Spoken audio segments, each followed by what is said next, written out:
Day 2 of the Syrian talks, and everyone who should be here is here. But they're not talking peace, they're not negotiating. They're getting into a comfort zone, and they're certainly not talking about one thing, the future of Bashar al-Assad. This is Inside Story.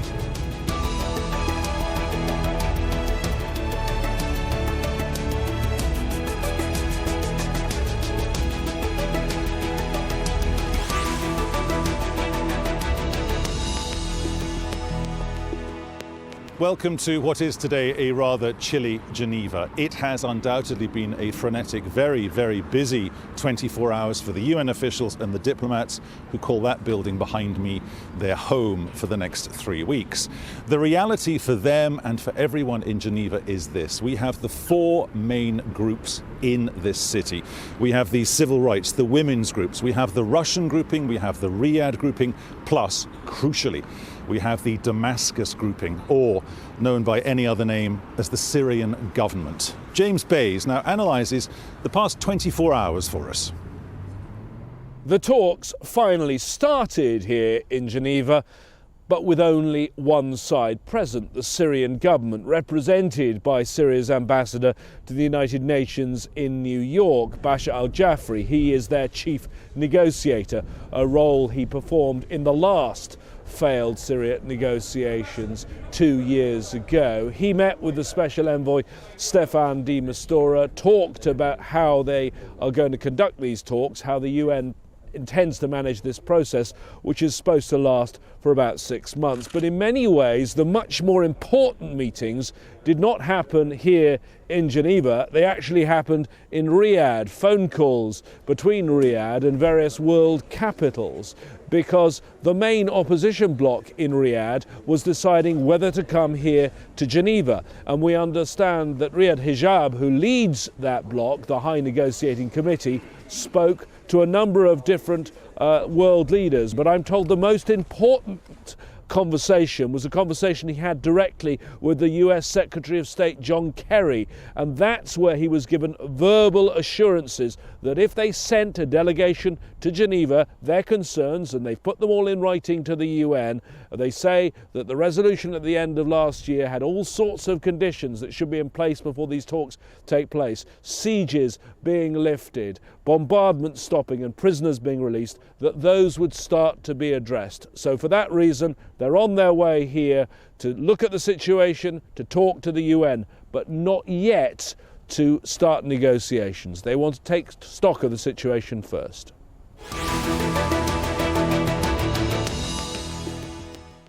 Well, we've now come indoors to the warmth of our studio here in Geneva. Time to get into the substance of our debate. Let's introduce you to our guests. With the Guardian newspaper, based out of London, it's Ian Black. A former Syrian diplomat joins us today, Bassam al-Bittar, and Farah al-Attassi is a member of the Riyadh conference. Bassam al-Bittar, it's a success story, sir, surely, that everyone is either here or they are literally on a plane. That in itself is progress. Of course, definitely is a good move when everybody is here talking about the Syrian problem, about the Syrian people. Of course, everybody will be happy to see from every single part of the Syrian opposition, no matter extremist, no matter military, no matter what they call pro-democracy, what they call pro-secular, however. Yeah, I am very happy to see everybody here. There is a distinct sense on the part of Mr. de Mistura of lowering the bar of expectations. What do you want, and where do you want the pressure exerted to achieve that? We want to implement the Security Council and Geneva to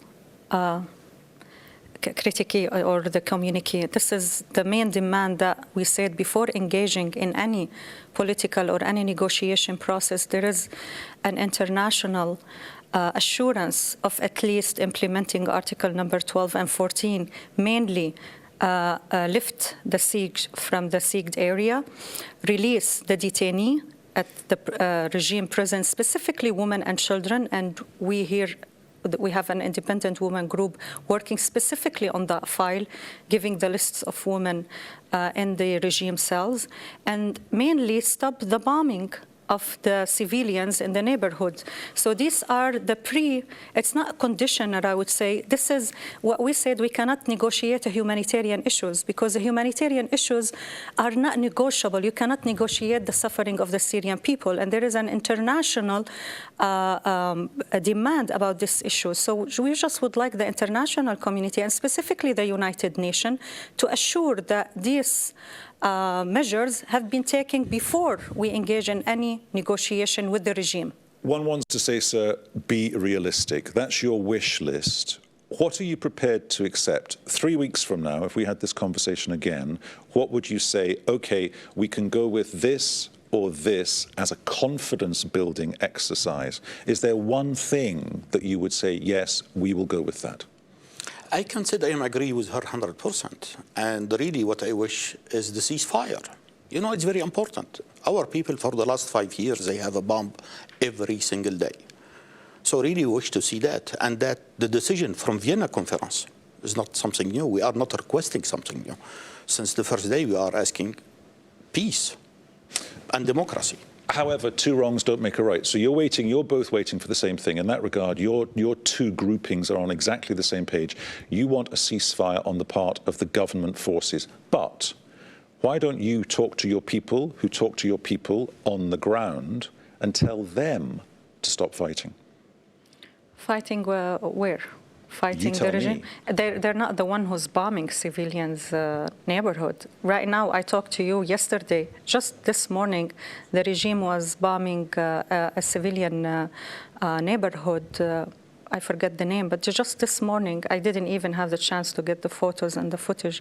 But right now, till we are serious about engaging and stopping or seizing the fire, right now, even the Russians are still bombing the opposition locations. They're not really bombing Daesh or ISIS. So what we ask the international community, the ball is not in the opposition court.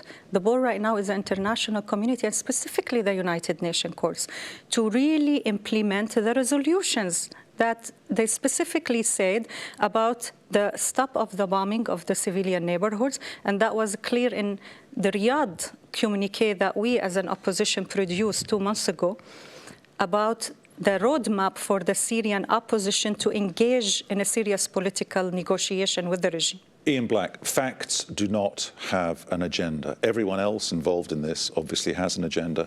If there is pressure to be exerted, should it also be exerted in two other cities, Tehran and Moscow? Well, I think that's a very important question because one of the key elements of the Syrian crisis, this war, let's call it what it is, one of the key elements of the Syrian crisis is the way that it has become internationalized. It isn't, unfortunately, it's difficult enough, even if it just involved Syrians, but it doesn't just involve Syrians. It involves powerful countries and powerful actors with their own agendas.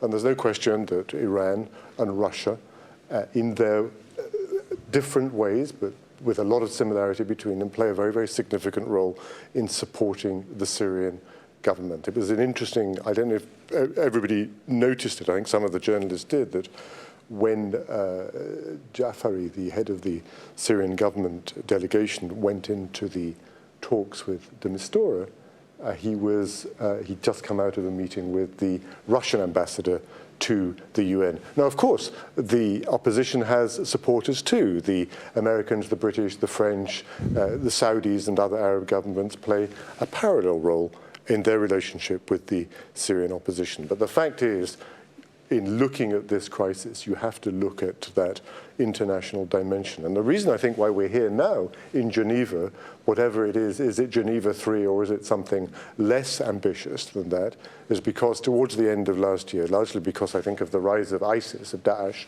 the international community, out of desperation, buried some of its differences and came together in Vienna with the Iranians and the Saudis for the first time ever in this crisis at the same table and said, look, we've got to do something.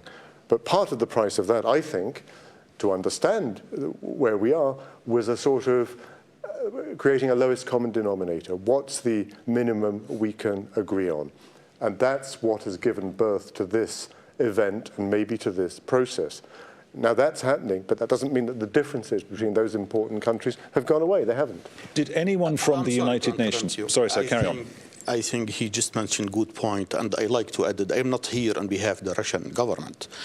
But without the Russian intervention, But you are under the umbrella of Moscow. I mean, you are perceived, correct me if I'm wrong, Okay. you are perceived as being not driven by, but certainly a little bit of your fuel comes from Moscow.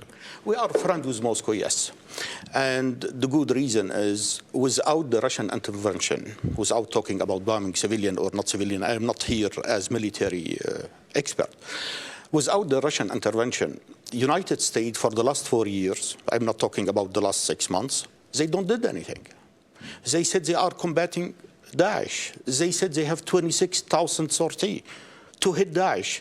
And they told us they kill only 10,000 fighter from Daesh. But I could take your last sentence, your last couple of sentences, Yes. and take out the word Americans and put in the word Russians, and the Russians would say that's exactly what we're doing. But we all know that's exactly what the Russians are not doing, because the language has changed, surely. The language over the past couple of weeks has gone from Russian-backed to Russian help. And there's a difference now. And that, arguably, surely that's what America is worried about, because it can't be seen to be fighting or dropping bombs over Syria if they then are at odds with the Russians. I mean, look what happened to that Russian aircraft. You can't have an American aircraft taking down a Russian aircraft. The American activity start after the Russian intervention. So they don't intervene before. No. They just sending some Pepsi Cola and some hot dog and some stuff like that. They never send the real material to let this fighter on the ground to fight exactly. If they fight correctly at the time, will be no Daesh, will be no Nusra, will be nothing, will be only Syrian matter. But they don't did anything. Yeah, let me tell you, the Russian intervention actually complicated the political solution. It didn't add to it. It didn't push to it. They actually complicated, because the Russian right now, they are on the grounds. The American, they're not on the grounds. The Saudis, they're not on the grounds. The Qatari, the Turkish, they don't have troops. They have representatives on the ground. They have fighters on the ground. No. They don't have boots. No. They're supporting the Syrian army, the Syrian free. Show me where is the Free Syrian Army. I would love to see the Free Syrian Army. What do you mean? They are engaged. Some fighter coming from Saudi Arabia, coming from Pakistan, coming from I don't know where. These people are fighting the Free Syrian Army. These people, the ISIS and the people who are coming from Pakistan and Afghanistan and Iraq and Iran and Hezbollah and elsewhere, they are fighting the Free Syrian Army, who are Syrian defected from the Syrian regime, who are Syrian people. Some of them engaged, came to Riyadh, and they engaged in political process, and they signed on the Riyadh communique, and they are engaged. And some of them will arrive here and only negotiate. 2 months ago. Our friend, the PYD, they are fighting Daesh for the last 2 years. No. Let me tell you. We clear many areas. We have almost the 20% of the territory cleared by the PYD. They killed the 12 leaders of the Free Syrian Army and the Syrian people who are actually in the ground. They started with this. But it's in the paper only. No, we it's haven't not on the heard very papers. much about the Free Syrian Army are over the past 6 months, because 2 years ago it was a simple concept to understand. It was the Free Syrian Army and it was Bashar al-Assad, and then there was this sense, the distinct sense of the whole thing had fractured. I just want to move the debate on a little bit. Yeah. You are not here to talk, you are not here to negotiate, but of course you're not naive. What you say to Stefan de Mistura or Ahmed Fauzi, who works very closely with him, will be boiled down, it will be passed on to Damascus. You're talking to Bashar al-Assad via Stefan de Mistura. What do you say? What we were saying, that the Syrian opposition... And please be realistic. Yeah, what we really said, we have an opportunity right now to save Syria. It's not about the regime, it's not about the opposition, it's about the country falling and sinking.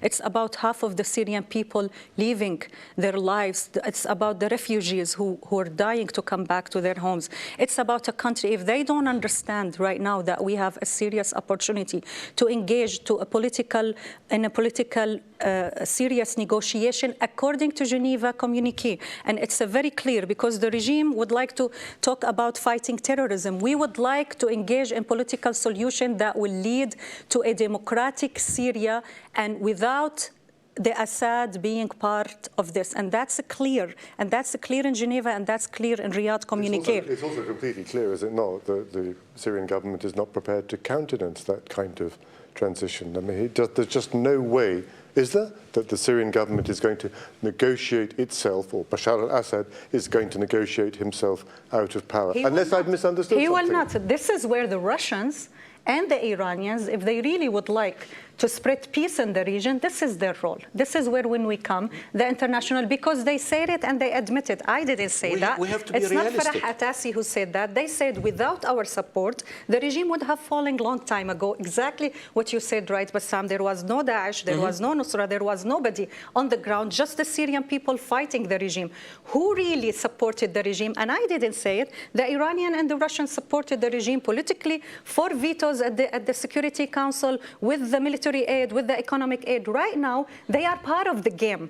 And they cannot just say, you know, it's just all for the media when they say, go and solve your problem. They are part of the solution. You live in Washington, D.C. like me, and we heard more than 1,000 times, no matter from the White House or the State Department or any other place, who is the replacement? Do we have the replacement?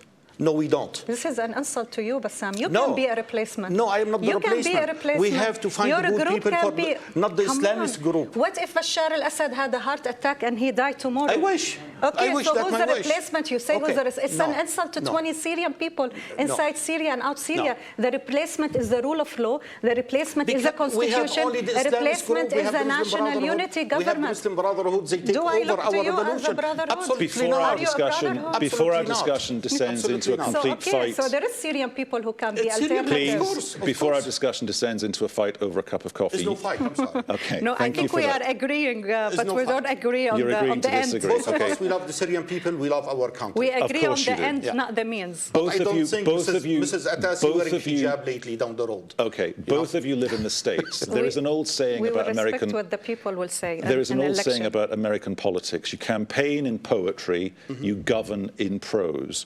Which is another way of saying you can come up with these broad, fantastic, romantic ideas, which is, with all due respect, kind of what you've just done. I'll flip that around. Be realistic. 6 months from now, what is the one thing that would make you think, yes, we're closer together, we're closer to getting what we need, what Syria needs? Because if this does go on for another 3 or 4 years, because behind the scenes, that's the worry in the Oval Office, that 3 years from now, Syria doesn't exist as it was today. And heaven forfend that it might become a scorched earth policy when people get in and they find 15 Madayas. What is the thing that you and you can agree on that would be the one thing, that key ingredient that makes you think Geneva 3, call it what you will, Geneva 2, or a rehashing of that, has worked? I think the implementation of Vienna Agreement, and I am sure she's agree with me, ceasefire, combating the terrorists, back to the normal society, give the food and the medication to our people no matter where, you know, under the regime or under the other area. We have to work in this issue.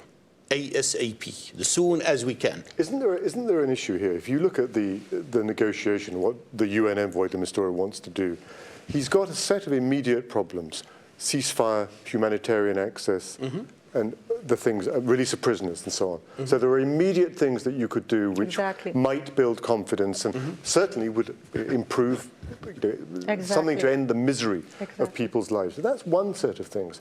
The problem, it seems to me, is getting from that to the longer term issues of the around the political future of Syria. It reminds me a little bit, forgive me if this is an inappropriate comparison, but I think it's a useful thought.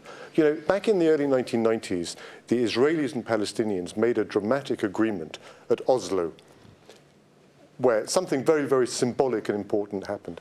But they did that and they put off the really difficult issues of the conflict between them until the end of a peace process. And that end never came because they couldn't just put them aside, because the things that were agreed in the short term didn't affect the future of that conflict, and they've never resolved it. Isn't there a risk? I think there is a risk that you can do something to patch up these immediate issues, bring relief to people, maybe build some confidence, but leave aside the crucial question of the future of Syria, which is in contention. If you get back on a plane in 6 months' time or in 3 weeks' time and say, for example, there's some talk today of a token prisoner release, 20 academics who've been detained, labelled as something they are not, a strategic release of 20 prisoners. Would you then be able to go back to pick up on your idea, your constituents, the people you talk to, and say, okay, we're back on the right road? Absolutely. This is one exactly like what Ian said. It's not like assurance, pre-assurance that somehow mentioned in the Security Council resolution. That's why what we need, the more release, specifically women and children. And I'm talking here as a Syrian woman. I care about women and children. We have their names and we have everything. The release of this Syria, and we sent it yesterday to Mr. de Mistura as one demand to give it to the regimes that, yes, you want to be serious. This is the women and children, political activists, nothing else, political activists, prisoner of opinion. These people, we would like them to see them free. Also, very, very important, stop bombing, stop this bombing, stop the ceasefire. It's extremely important. Lift the siege, let the people, allow for the humanitarian and the food. So he and I agree, as I told you, on the end. Maybe we disagree on the means. Let me explain this, because there are a lot of myths about the division between the Syrian opposition. We all want Assad to leave. We all want Syria to be saved. We all want to see democratic Syria. But then about the program or agenda, or whether Syria is right or left, whether Syria is Islamist or leftist, whether the Brotherhood or the secular. Okay. This is another debate. You there because it's the not clock the is right ticking. now to Very debate briefly, about this. Why is it Russia has accepted Jaish al-Islam, or a representative now of Jaish al-Islam, as being one of the top people in one of the delegations? That was a red line in the sand, to mix my metaphors, that Moscow was never going to accept. But they've gone with it. So that's kind of a little bit of a loosening of the stays, if you will, that Moscow appears to have accepted now. I think it's some flexibility from them, but I think the right way to ask Mr. Lavrov, he will answer you much better than me. I think they're going to do some flexibility, some compromise, some many things to achieve, because really they are looking to see the Syrian people back together in the same country. Humanitarian aid. I'm going to stop you. I want to get to one or two final points. We're talking a lot about Madaya because we saw aid being allowed in. The bureaucracy was huge, but it got in. The reason that the aid was allowed in was because everyone who was fighting over Madaya, they'd taken their chunks out of Madaya. So the choreography was permissible as far as those controlling elements were concerned. If there is another Madaya, and I mean that in a positive sense, if some humanitarian aid is allowed in and guaranteed to be allowed in on a continuing basis, would that be enough for your faction to say, yes, we have made real progress? Of course, we think about Madaya every single day, or any other city or village or any place. But for me in person, for our group, the whole Syria is Madaya. There's no exception. Even the people in Damascus, even the people in Aleppo, even the people in Deir ez-Zor. But we talk about Madaya. It's good. I have full sympathy for them. I will try my best for them. But we have the whole 23 million people. They are under siege. I'm sorry, I'm going to have to stop you there because, as ever with Inside Story, the clock has beaten us once again. I would like now to say thank you to our guests. They were Ian Black from The Guardian newspaper, Bassam al-Bittar, a former Syrian diplomat, and Farah al-Attassi, a member of the Riyadh conference. The debate, of course, continues on our Facebook page. You can tweet us at AJ Inside Story, or you can tweet me. I'm AJ Dobbs, or at Peter Dobbie1. Thank you for your company over the last couple of days. The programme returns to Doha tomorrow. We will see you very, very soon.